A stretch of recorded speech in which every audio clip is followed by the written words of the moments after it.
पहले पहले जो इसके अंदर चीज होती है, जो पहले पहले हमने काम करना है, हमने क्या काम करना है वो इम्पोर्टेंट है। ठीक है, पहले मैं आपको वो समझाता हूँ कि आपको मैं डिटेल में एक ये डेमो क्लास में आपको देता हूँ कि इसके अंदर हमने क्या क्या काम करना है। इसमें कुछ फॉर्मेट होते हैं, जैसे मैं आपको यहाँ पे आरडीए की सबमिशन मैं आपको यहाँ पे दिखा देता हूँ, या सबमिशन ड्राइंग्स मैं आपको आरडीए की दिखा देता हूँ। ये सबमिशन ड्राइंग हर किसी के पास नहीं होती, जो इस पे काम कर रहा होता है उसी के पास ही ये होती हैं। ठीक है, और ये आपको हर इंस्टीट्यूट से या किसी भी आप इंस्टीट्यूट के पास चले जाएं आपको ये नहीं मिलेंगी। इनफैक्ट उनको पता भी नहीं होता कि ये क्यों है। अब पहले पहले जो ये एरर आ रहा है, produced by an Autodesk educational product, इसका मतलब क्या होता है? इसका मतलब ये होता है कि ये कुछ डेटा ऐसा होता है या कुछ ब्लॉक्स ऐसे होते हैं जो हम इंटरनेट से लेते हैं, और वो ब्लॉक्स जो है वो ऑटोडेस्क की तरफ से प्रोड्यूस होते हैं। ठीक है, तो जब भी आप प्रिंट करते हैं तो प्रिंट के साथ क्या होता है कि आपका जो ऑप्शन है वो produce by an Autodesk educational product लिखा हुआ आता है।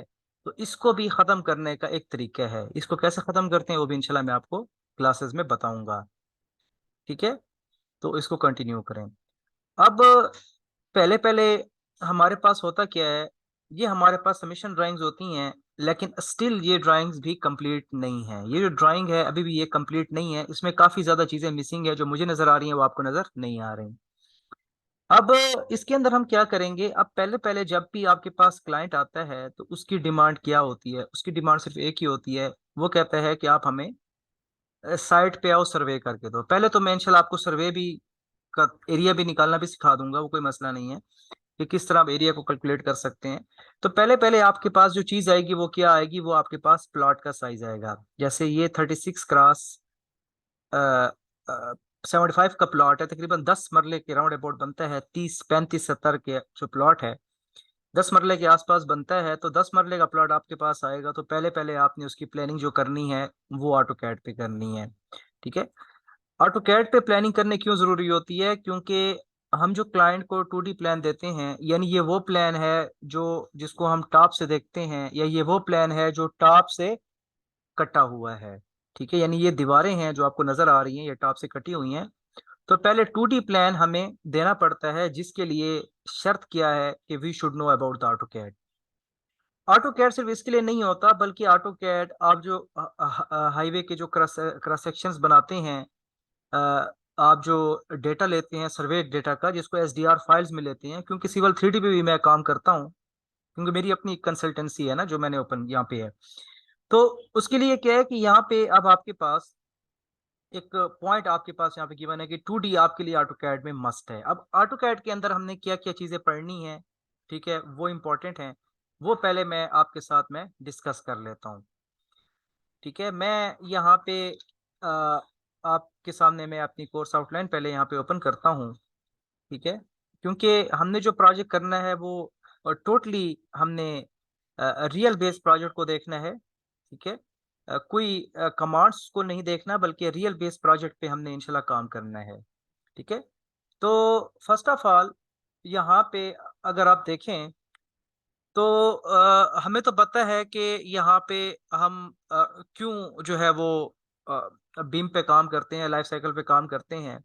ये 3D डिज़ाइन होता है। 3D डिज़ाइन के अलावा जो है आप इंटीरियर डिज़ाइनिंग भी इस पे आप कर सकते हैं, मॉडलिंग भी कर सकते हैं। ठीक है, इसके अंदर पहले पहले आपका प्लान फेज होता है, फिर डिज़ाइन फेज होता है, उसके बाद आप बिल्ड करते हैं चीज़ों को, उसके बाद आप ऑपरेट करते हैं। चलिए, ये तो हर किसी को पता है that plan design build and operate, ये एक इसके अंदर प्रोसेस होता है। ठीक है, अच्छा, अब पहला पहला जो ऑटो कैड है उसके अंदर हमने क्या पढ़ना है? पहली पहली जो चीज है वो हमने क्या पढ़नी है, वो हमने complete tools of AutoCAD पढ़ने हैं। ठीक है, इंपॉर्टेंट। उसके बाद हमने क्या करना है, work on complete 2D drawing as per laws. अब हर इलाके के अपने लॉज होते हैं, जैसे आप काम कर रहे हैं तो अब आरडीए के अपने बायलाज हैं, सीडीए के अपने बायलाज हैं, तो हमने उन बायलाज के ऊपर नक्शे को बनाना है। क्योंकि जो स्ट्रिक्ट बायलाज इस वक्त पाकिस्तान में आरडीए और सीडीए के चल रहे हैं, वो शायद पाकिस्तान में कहीं के भी नहीं, इवन लाहौर कराची के भी वो इतने सख्त बायलाज नहीं है जितने बायलाज यहाँ पे सख्त चल रहे हैं। ठीक है, तो बायलॉज में किस किस चीज को फॉलो करना पड़ता है, ठीक है। बायलॉज क्या होते हैं, बायलॉज के लिए यहाँ पे एक मैंने एक्स्ट्रा उनके पूरे बायलॉज बनाए हुए हैं और यहाँ पे वो बायलॉज हम डिस्कस भी करेंगे इंशाल्लाह, ठीक है। तो इनकी हर सोसाइटी के अपने बायलॉज आते हैं। अब ये सोसाइटी इनकी multi professional cooperative housing society MPCHS है, ठीक है। इस बायलॉज के अंदर वो हमें कहता है कि अगर 25-50 का प्लॉट है तो बिल्डिंग लाइन आपने 5 फुट छोड़नी है और रियर स्पेस आपने 5 फुट छोड़नी है, ठीक है। रियर स्पेस जो होती है, बिल्डिंग लाइन क्या होती है, जो आपके जो जो फ्रंट जो होता है, फ्रंट वो आपका क्या होता है, बिल्डिंग लाइन होती है। फॉर एग्जांपल ये आपका प्लॉट है, तो प्लॉट में जो भी आपकी बिल्डिंग लाइन होगी that will be the front line, और जो आपकी रियर स्पेस होगी that will be the back space आपकी होगी, ठीक है। और इसी इसी ही स्पेस के अंदर हमने जिस चीज को देखना होता है वो क्या होती है, वो होती है FAR। ये उनका एक बायलॉ है। FAR क्या होता है, ये फ्लोर एरिया रेशियो होता है। ये फ्लोर एरिया रेशियो क्या होता है, ये इंशाल्लाह हम अपने कोर्स में पढ़ेंगे। फिलहाल फ्लोर एरिया रेशियो ये समझ लें कि जितना आपका बिल्डिंग का एरिया होता है डिवाइडेड बाय आपका प्लॉट एरिया, ठीक है। जितना आपका बिल्डिंग का एरिया होता है डिवाइडेड बाय आपका जो प्लॉट एरिया होता है उसको हम क्या कहते हैं, that is included into the FAR। वो हमारे पास FAR होता है। प्रैक्टिकल बातें बता रहा हूँ, कोई साइट की बातें, यानी जिस पे मैं खुद डिजाइनिंग करता हूँ आपको भी बातें बता रहा हूँ। तो ये चीज क्या होती है, FAR होती है, फ्लोर एरिया रेशियो होता है। अगर फ्लोर एरिया रेशियो हमें यहाँ पे उसने लेस देन 5 मरला के लिए हमें उसने बताया हुआ है कि आपके पास 1 से 1.8 तक आपके पास होना चाहिए, ठीक है। ये आपको शायद नजर ना आ रहा हो लेकिन ये 1.8 लिखा हुआ है कि यहाँ तक होना चाहिए। शीट में भेज दूंगा। और आपने जो कवर एरिया जो कवर किया है एज पर साइट, अगर एज पर साइट नहीं, sorry, in the plan or in your design, ठीक है। प्लान में तो ये होता है ना कि ये कमरा कहाँ पे आना चाहिए, किधर आना चाहिए, कहाँ पे आना चाहिए। आप क्लाइंट के साथ मीटिंग करते हैं, उसके बाद फिर उसको डिजाइन करते हैं, फिर हम लोग साइट पे उसको बिल्ड करते हैं और फिर उसको ऑपरेट करते हैं। तो 1:8 का मतलब क्या है कि फॉर एग्जाम्पल आपका साइट पे एरिया आ गया 6100 आपका आ गया, और आपका जो प्लॉट है वो फॉर एग्जाम्पल 4500 है। तो अब जो आप देखेंगे तो आपके पास एरिया आ रहा है 1.35। तो 1.3 का मतलब क्या है कि ये एरिया आपका 1.8 से कम है, तो ये एक्सेप्टेबल है, ये बिल्डिंग एक्सेप्टेबल है, ठीक है। लेकिन अगर आपका एक बार FAR एरिया अगर आपका 1.8 से ज्यादा आ गया तो वो किसी सूरत भी कोई भी डिपार्टमेंट, RDA में ये चीज बड़ी नोट की जाती है, वो आपको ये एक्सेप्ट करने के लिए तैयार नहीं होता। अब FAR रेशियो को किस तरह कंट्रोल करना है, नंबर एक चीज इंपॉर्टेंट। नंबर दूसरी चीज, प्लान को किस तरह हमने अच्छा डिजाइन करना है, क्लाइंट को हमने किस तरह अट्रैक्ट करना है, क्लाइंट के साथ मीटिंग कैसे करनी है कि वो हमसे अट्रैक्ट हो जाए, ठीक है। क्योंकि जो घरों के नक्शे हैं, घरों की डिजाइन है, उसके अंदर हमने क्लाइंट को अट्रैक्ट करना होता है, डिपार्टमेंट का ख्याल करना होता है। हमारे पास दो रिस्पॉन्सिबिलिटीज होती हैं। The first responsibility is to attract the client, the second responsibility is to to satisfy the department. क्योंकि जो डिपार्टमेंट होता है उसकी भी कुछ हमारे पास स्पेसिफिकेशंस होती हैं, ठीक है। अब मैं आपको अगर RDA के हवाले से अगर मैं आपको दिखाऊं तो एक वक्त था कि RDA में rain water and harvesting scheme नहीं होती थी, ठीक है। Rain water and harvesting scheme नहीं होती थी, जैसे यहाँ पे नहीं है, तो ये नक्शा अप्रूव हो जाता था। लेकिन अब उन्होंने अपने बायलास के अंदर वो चेंजेस भी किए हैं कि आपने rain water and harvesting scheme भी इंटर करनी है, ठीक है। और एक वक्त ऐसा होता था कि जब यहाँ पे प्रोस्पेक्टिव व्यू जरूरत नहीं होता था। What is prospective view? Prospective view जो होता है वो हमारा 3D मॉडल होता है। जैसे अभी ही मैं एक यहाँ पे नक्शा एक डिजाइन कर रहा था, उसका मैं आपको पर्सपेक्टिव व्यू जरा मैं यहाँ पे दिखा देता हूँ, ठीक है। कि जो हमारे पास पर्सपेक्टिव व्यू होता है वो क्या होता है, ठीक है। तो यहाँ पे ये जितनी भी चीजें हैं इंशाल्लाह इनको हमने इन डिटेल इनको हमने इंशाल्लाह पढ़ना है। तो यहाँ पे ये अब आप देखें तो ये यहाँ पे new proposal, PDF proposal, finals for elevation rivet, ठीक है। किधर गया? तो यहाँ पे हमारे पास क्या है, फाइनल्स या फॉर एलिवेशंस और एज पर क्लाइंट, ठीक है। तो ये अब ये हमारे पास ऑटोडेस्क आ रहा है, इसको भी मैंने इंशाल्लाह खत्म करना है, ठीक है। अब ये कंप्लीट फाइल है जो जिसमें मैंने काम कर रहा हूँ। तो ये आपका प्रोस्पेक्टिव व्यू होता है और ये आपका rain water and harvesting scheme होता है। अब ये जो प्रोस्पेक्टिव व्यू है, ये ऑटोकैड पे बनाना बड़ा मुश्किल है, तो इसके लिए हम क्या यूज करते हैं, इसके लिए हम रिवेट की तरफ जाते हैं। इसके लिए हम रिवेट को हम यूज करते हैं, उसको हम यूटिलाइज करते हैं। ठीक है, इंपॉर्टेंट। तो इसमें हमारे पास क्या है, तो इसके अंदर हमने क्या करना है फिर, ब्लॉक प्लान यानी FAR फ्लोर एरिया रेशियो हमने कंसिडर करनी है, ब्लॉक प्लान हमने बनाना है, की प्लान हमने कंप्लीट बनाना है, रैम प्लान बनाना है, स्टेयर्स प्लान बनाना है, बाउंड्री वॉल प्लान हमने बनाना है। ठीक है, और स्केजुलिंग टेबल, स्केजुलिंग टेबल जो होता है ये फॉर सबमिशन होता है कि अब आपकी जो विंडो है उसकी साइज क्या होगी, वो कितने साइज पे वो आएगा। ठीक है, तो कंप्लीट विंडो का जो टेबल होता है दैट इज सबमिशन टेबल। ठीक है, अच्छा अब होता क्या है कि जो बेसिकली स्पेशली हम लोग जो इंजीनियर्स हैं, हमारे लिए सबसे मुश्किल मुश्किल पॉइंट क्या होता है, वो ये होता है कि यार इस चीज को इमेजिन करना कि ये कैसे लगेगा, घर फ्रंट से और साइड से कैसे लगेगा, ये एक सबसे मुश्किल काम होता है हमारे लिए। उसके लिए एक जबरदस्त सॉफ्टवेयर है जिसका जिसको रिवेट रिवेट जिसको मैं कहता हूँ one of the best software. अब रिवेट के अंदर क्या होता है, जो चीजें हमने पढ़नी है, अब ये हमने क्लाइंट से मीटिंग की, हमने प्लान इंशाल्लाह हम ऑटोकैड पे बनाएंगे। उसके बाद हम क्या करेंगे, हम डायरेक्टली जो भी प्लान हम यहाँ पे बनाएंगे, जैसे हमने यहाँ पे कंप्लीट ऑटोकैड एक फाइल बनाई, ठीक है, प्लान बना लिया, तो अब हमने उसकी मॉडलिंग करनी है। क्या करनी है उसकी, अब हमने 3D मॉडलिंग करनी है। जो 3D मॉडलिंग है वो हम किस पे करेंगे, हम उसकी 3D मॉडलिंग हम रिवेट पे करेंगे। हम करेंगे क्या, कि जो फाइल होगी, देखिए रिवेट वैसा ही, अगर आपके पास वो फाइल हो या ना हो, रिवेट के कमांड वैसे काम करेंगी, आपने सारा काम जीरो से करना होगा। उसी तरह हम वॉल्स पे काम करेंगे, उसी तरह हम कर्टेन वॉल्स पे काम करेंगे, हमने स्टार्ट जीरो से ही लेना है, ये बात मेरी आपने याद रखनी है। लेकिन फायदा क्या है, इससे हमें आइडिया होगा कि हमने कौन सी दीवार को किस जगह ड्रॉ करना है। अगर हमारे पास ऑटो कैड का प्लान होगा तो हमें ये आसानी हो जाएगी ये पता करते हुए कि हमारे पास जो है हमने ऑटो कैड के प्लान को कहाँ पे किस जगह हमने ड्रॉ करना है। ठीक है, अब हमारे पास यहाँ पे क्या है कि जो फाइल हम बनाएंगे यानी ब्लॉक प्लान हमने बनाया, तो उसको हम रिवेट के अंदर पहले पहले उसको हम इंपोर्ट करेंगे। ठीक है, इंपोर्ट करने के बाद फिर हम क्या करेंगे, उसका कंप्लीट 3D मॉडल हम उसका बनाएंगे, कैट फाइल का। जो कैट फाइल हमने इंपोर्ट की है उसका कंप्लीट 3D मॉडल बनाएंगे। ठीक है, 3D मॉडलिंग में जो चीजें हम करेंगे, ठीक है, उसके अंदर कंप्लीट जो सेक्शंस हैं, रूम टैगिंग है, एक्सट्रूजन है, एलिवेशंस हैं, कुछ भी है उसको हम इन डिटेल हमने उसको करना है। जैसे यहाँ पे मैं आपको एक मॉडल दिखाता हूँ। ठीक है, यहाँ पे ही उसको मैंने ही यहाँ पे डिजाइन किया है। ठीक है, ये वन कनाल फाइल या यहाँ पे है ये submission drawings, sorry RDA lodge one kanal, finalising, final, complete, और आई थिंक सो वो ये वाला है। ठीक है, तो ये हम इसके अंदर क्या करेंगे इंशाल्लाह, हम इसके अंदर कंप्लीट प्लान को हमने बनाना है, क्योंकि हमने क्लाइंट को भी सेटिस्फाई करना है और डिपार्टमेंट को भी अट्रैक्ट करना है।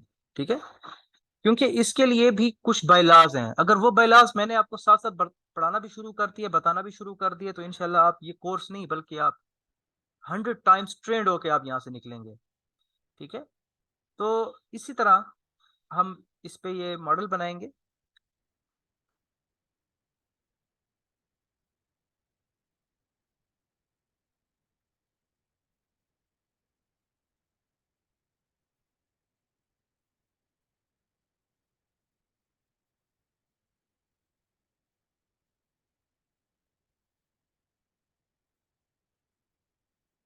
ये जो कंप्लीट मॉडल है, अब ये मॉडलिंग, इस पे तक अभी तक हमने कलर अप्लाई नहीं किए, ना ही इस पे हमने कोई मासिंग एंड साइड अप्लाई की है। ठीक है, अब ये मॉडल है सिर्फ रेजिडेंशियल बिल्डिंग का, यानी ग्राउंड प्लस फर्स्ट।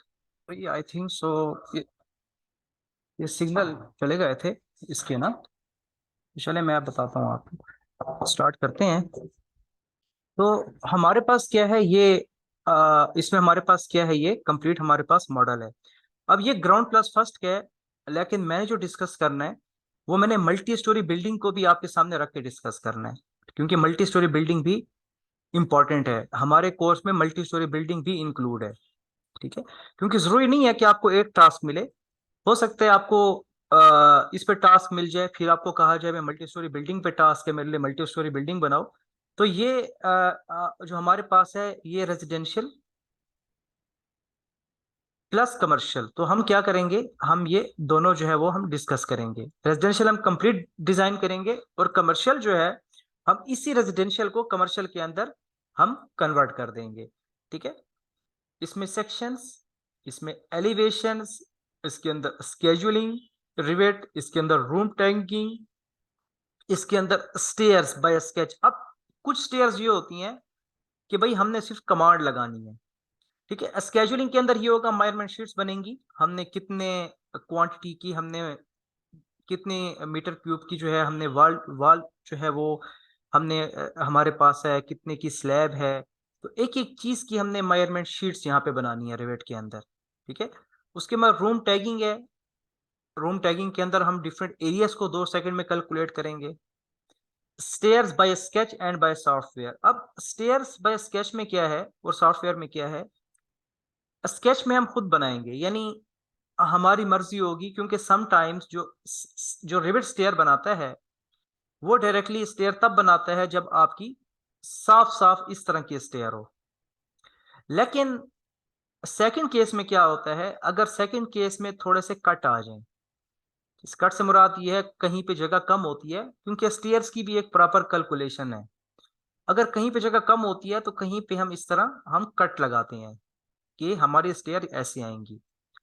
तो उससे क्या होता है, उससे फिर ये जो रिवेट की तरफ से जो स्टेयर्स होती हैं वो इस चीज को मैनेज नहीं कर सकती, जो कट होता है वो इस चीज को मैनेज कर सकता है। नंबर एक चीज, अब स्टेयर्स के अंदर डिफरेंट लॉजिक्स आ जाते हैं, नोजिंग भी आ जाती है। नोजिंग क्या होती है, आजकल आपको पता है कि जब हम स्टेयर बनाते हैं, ठीक है, और जब टाइल लगाते हैं तो टाइल तकरीबन 1 इंच जो है वो बाहर निकली होती है, नोजिंग के तौर पे वो इस तरह बाहर निकली होती है। तो 1 इंच जो टाइल बाहर निकली होती है वो स्टाइल हमने कैसे बनाना है, नए स्टेयर के स्टाइल आ रहे हैं आजकल, वुडन स्टाइल बड़ा ज्यादा आ रहा है, तो वुडन स्टाइल हमने कैसे बनाना है, तो ये इंपॉर्टेंट है, ये चीजें हमने इसके अंदर कंप्लीट करनी है। ठीक है, जो एक क्लाइंट की, जो डिपार्टमेंट की एक रिक्वायरमेंट है, ठीक है, और ब्यूटी है। इसके बाद क्या है, ceiling. Ceiling will be design eight of their 3D model, यानी ये 3D मॉडल है, इसकी सीलिंग हम इंटीरियर पे जब काम करते हैं तो इंटीरियर में इसकी सीलिंग पे हम काम करेंगे। डिकल्स हम अप्लाई करेंगे। डिकल्स क्या होते हैं, अक्सर आपने देखा है कि घरों पे प्यारा सा माशाल्लाह लिखा होता है, यहाँ पे जो जिसका भी घर है तो यहाँ पे उसका एक नाम प्यारा सा लिखा होता है, भाई ये इस बंदे का नाम है। ठीक है, तो वो डिकल के थ्रू हम अप्लाई करेंगे, या फिर हम उसको टेक्स्ट के थ्रू भी ऐड उसको हम कर सकते हैं। हम कंपोनेंट्स डिफरेंट प्लेस करेंगे, जिसमें जो भी कंपोनेंट आपका होगा, टेबल्स हैं आपके, बेड्स हैं आपके, क्लीन्स हैं, जो चीज भी है आपके, कार्स हैं, वो आपके कंपोनेंट्स के अंदर आ जाएंगे। ठीक है, हम इसके अंदर मटेरियल अप्लाई करेंगे, और मटेरियल हम 2 तरीकों से अप्लाई करेंगे। एक वो मटेरियल जो हमें दिया गया है फ्रॉम आवर रिवेट, और वो मटेरियल जो हमारे पास नहीं है और हमें गूगल से डाउनलोड करना पड़े, we will also follow that material as well. इसके अंदर हम टेक्सचर अप्लाई करेंगे एक्सट्रूजन और स्वीप का। ठीक है, अब एक्सट्रूजन भी एक कमांड है जो ऑलमोस्ट जिसका यूज रिवेट के अंदर 100% है ब्यूटी के अंदर, और स्वीप का भी जो रोल है वो रिवेट के अंदर 100% है ब्यूटी के अंदर। ठीक है, तो ये दोनों बड़ी इंपॉर्टेंट पॉइंट्स हैं। एक्सट्रूजन भी हम पढ़ेंगे, एक्सट्रूजन वाइड भी पढ़ेंगे, स्वीप भी पढ़ेंगे, स्वीप वाइड भी पढ़ेंगे। और इसके अंदर एक और कंपोनेंट होता है जिसको हम कहते हैं ब्लेंड। ब्लेंड भी इंशाल्लाह हम पढ़ेंगे, क्योंकि ये 3 से 4 चीजें इंपॉर्टेंट हैं। ठीक है, इनको हम इंशाल्लाह इनको हम कवर करेंगे। डॉर्मर रूफ हमारे पास क्या होती है, डॉर्मर रूफ भी इंपॉर्टेंट है, जो आप देखते हैं कि आजकल डॉर्मर्स बने होते हैं, बाहर आप चले जाएं। ठीक है, तो डॉर्मर रूफ कैसे बनती है, वॉल की प्रोफाइलिंग कैसे होती है। अक्सर आपने देखा होगा जब वॉल हम बनाते हैं तो उसके अंदर एक खूबसूरत से स्टाइल और डिजाइन जो है, आजकल प्रोफाइलिंग हमारे पास आ रही है, तो वो प्रोफाइलिंग हम कैसे बनाते हैं। ठीक है, एक्सट्रूजन के ऊपर हम प्रोफाइलिंग कैसे बनाते हैं। ठीक है, कर्टेन वॉल हम कैसे बनाते हैं, कर्टेन वॉल होती क्या है, और कर्टेन वॉल के अंदर यानी जो कर्टेन वॉल बनाते हैं, अक्सर आपने देखा है कि कहीं भी ब्यूटी के लिए आपका कहीं भी मिरर अप्लाई होता है, तो मिरर में होता क्या है कि आपके मिरर में दरमियान में एक शीशा लगा होता है जिसको हम सॉफ्टवेयर पे शो करते हैं। तो वो हमारे पास क्या है, उसको हम कैसे बनाते हैं वो इम्पोर्टेंट है। इसके अंदर हम मुलियंस भी पढ़ेंगे, ठीक है, यहाँ पे शायद मैंने वो ऐड नहीं किया, वो कर्टेन वॉल का ही टॉपिक है, ठीक है। ग्रिड्स, ठीक है, हमारे पास है कर्टेन जिसको हम कहते हैं कर्टेन ग्रिड्स, सॉरी सिर्फ ग्रिड्स नहीं, कर्टेन ग्रिड्स, और एक होता है हमारे पास मुलियन। ये एक्स्ट्रा टॉपिक हैं दो, ये भी इंशाल्लाह हमने कवर इसके अंदर करेंगे। और इसके अलावा हमारे पास होता है सिर्फ ग्रिड्स। ग्रिड्स क्या होते हैं, ग्रिड्स का मतलब ये होता है, जैसे जब भी अगर आपने स्ट्रक्चर पढ़ा हो, स्ट्रक्चर इंजीनियरिंग ई टैब, तो उसमें क्या होता है, उसमें आपके पास फॉर एग्जांपल आपका एक कमरा है, फिर दूसरा कमरा है, उनके दरमियान स्पेन 10 फुट है। तो यहां से लेकर ये कॉलम है, तो कॉलम के मिड से लेकर दूसरे कॉलम के मिड तक एक ग्रिड होता है। तो यहां से लेकर यहां तक जो भी हुआ वो डिस्टेंस, ठीक है। तो कंप्लीट इस तरह हमारे पास ये ग्रिड्स फॉर एग्जांपल 1 है, और टॉप पे जो ग्रिड है ये फॉर एग्जांपल ए है। तो ये ग्रिड्स अप्लाई करना, ये भी इंशाल्लाह है। क्वांटिटीज को हम टेक ऑफ करेंगे, ठीक है, क्वांटिटीज को टेक ऑफ करना, ठीक है। जैसे हम ऑटो कैड के अंदर लिंक्स करते हैं, किस चीज को हम लिंक्स करते हैं, हम ऑटो कैड के अंदर जो है वो हम लिंक्स करते हैं डिफरेंट लेयर्स को, डिफरेंट लाइंस को हम लिंक्स करते हैं। इसके अंदर हम क्या करेंगे, लाइन को डिजाइन करेंगे, लाइन टाइप को, ठीक है। और फिर हम उसको अपने जो 2D डिजाइन है, किसकी 2D डिजाइन, कैड नहीं, रिवेट फाइल का जो 2D डिजाइन है, उस पर हम क्या करेंगे, उस पर हम इसको अप्लाई करेंगे। अप्लाई करने के बाद हम इस पे कंप्लीट शीट्स बनाएंगे, शीट्स बनाएंगे, इसकी प्रॉपर स्केजुलिंग करेंगे, प्रिंटिंग करेंगे, और प्लम्बिंग पोर्शन भी इसके अंदर मैंने एडिशनल अप्लाई की है ना, कि सिर्फ रिविट आर्किटेक्चर की फीस मार्केट के अंदर 15 से 20 हजार रुपए है।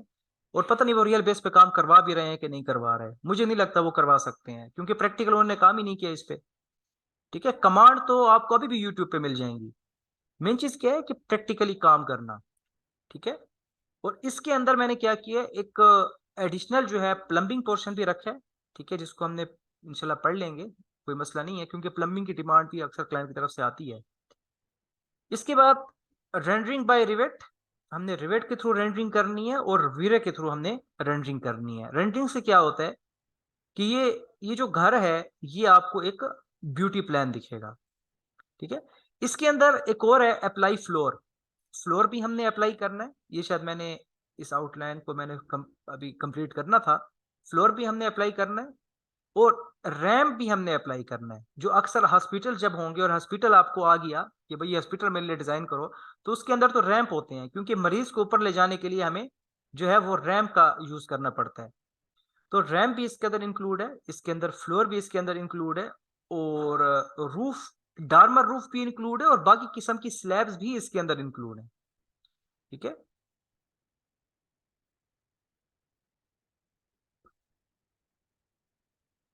वो रिवेट पे बने होते हैं, वो रिवेट पे बने होते हैं, अब नहीं, जरूरी नहीं है कि रिवेट पे बने हो, वो जरूरी नहीं है, वो लोग ऑटोकैड पे ही बनाते हैं जिन्होंने स्टार्ट से एक आर्किटेक्ट किया है, लेकिन हम जो प्रेफर करते हैं वो रिवेट को करते हैं। रिवेट बेसिकली होता क्या है, आपका बड़ा अच्छा क्वेश्चन है, मैं बताता हूँ आपको। रिवेट में एक बड़ा प्लस ऑप्शन है, बड़ा प्लस ऑप्शन है, वो क्या है कि रिवेट पे आप जो सेक्शन कट करते हैं, फॉर एग्जांपल आपने एक कमरा बनाया, और आपने इसका जो है खिड़की सामने रख ली। अब आपने क्या किया, अब आपने यहां से लेकर यहां तक एक सेक्शन कट किया, तो आपको वो सेक्शन इस तरह दिखेगा, ये अब आपका सेक्शन कट हो गया।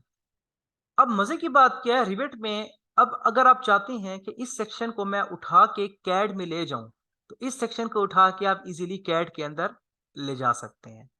That's a very good point.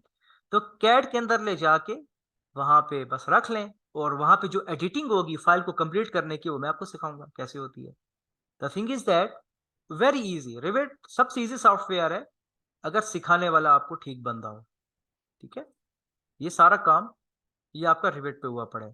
अब अगर आप कहते हैं सेक्शन की बात, तो मैंने यहाँ पे कहीं पे सेक्शन काटा भी होगा। ये चले नहीं काटा तो अभी काट लेता हूँ, कोई मसला नहीं है। तो मैं यहाँ पे क्या करता हूँ, ग्राउंड फ्लोर पे मैं आ जाता हूँ। ये प्लान है, मुझे हमेशा जो सेक्शन काटते हैं, बल्कि काटा हुआ है, देखें ये स्टेयर से ये सेक्शन काटा हुआ है, तो मैं सेक्शन 1 पे आ जाता हूँ। तो ये देखें, ये अब आपका सेक्शन यहाँ से हिडन फ्रेम में आपका कट किया हुआ है। तो ये सेक्शन कट किया हुआ है, इसको लेके जाए उधर ऑटो कैड में, बस यही की ये चीज आ जाएगी। क्लियर उमर भाई, क्लियर हो गया? और मजे की बात ये, यहाँ से आप डायमेंशन भी ले सकते हैं कि ये यहाँ से लेकर यहाँ तक कितना है, और फिर यहाँ से लेकर यहाँ तक कितना है। ठीक है, डिटेल। ठीक है, समझ आ गई उमर भाई कि नहीं? सब कुछ खुद करता है, सब कुछ खुद करता है ये। ठीक है, एवरीथिंग। जैसे मैंने यहाँ पे ग्राउंड फ्लोर किया, मैंने इसको डिलीट कर देता हूँ। जब डिलीट करूंगा तो यहाँ से सेक्शन है वो कट जाएगा। अब आप मुझे बताएं कहाँ से सेक्शन काटूं। तो मैंने क्या किया, मैं आता हूँ व्यू में, और व्यू में आने के बाद मैं जनाब यहाँ पे सेक्शन को लेता हूँ, और सेक्शन को लेने के बाद मैंने अब की बार सेक्शन काटा, फॉर एग्जांपल ये इस पॉइंट से थोड़ा सा ऊपर, थोड़ा सा इस पॉइंट पे मैंने काटा।